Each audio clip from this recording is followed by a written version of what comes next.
Meantime, we are following breaking news this morning. Fox News reporting that President Trump has fired Attorney General Pam Bondi. This reportedly happened right before the president's address to the nation last night. And Fox News reporting that Trump is considering replacing her with EPA Director Lee Zeldin.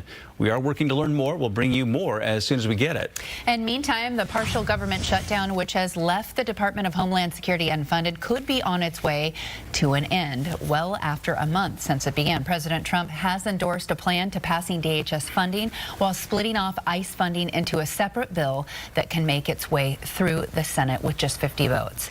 From New York, reporter Caroline Elliott has the details on all the new moves by Congress today.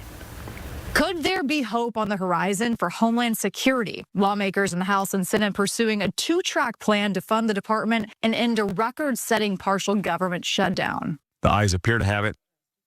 The ayes do have it.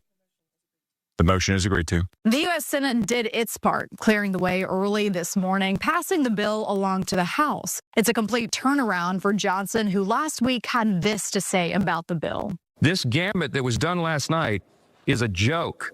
I'm quite convinced that it can't be that every Senate Republican read the language of this bill. Johnson has his work cut out to convince the hardline conservatives in his party to sign onto the bill, and Democrats are claiming victory. I'd hate to say that they caved. That would be insulting them.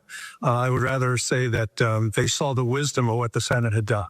This was good for the country. The bill funds DHS partially, with no money going towards ICE or Border Patrol. Thune and Johnson say they will now try to get these agencies funded through the budget reconciliation process, which requires no Democratic votes in the Senate. Of all the options that are out there, this is the best option. It is a way that takes care of everybody today and into the future.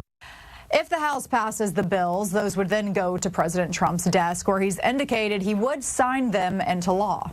In New York, Caroline Elliott, Fox 13 News.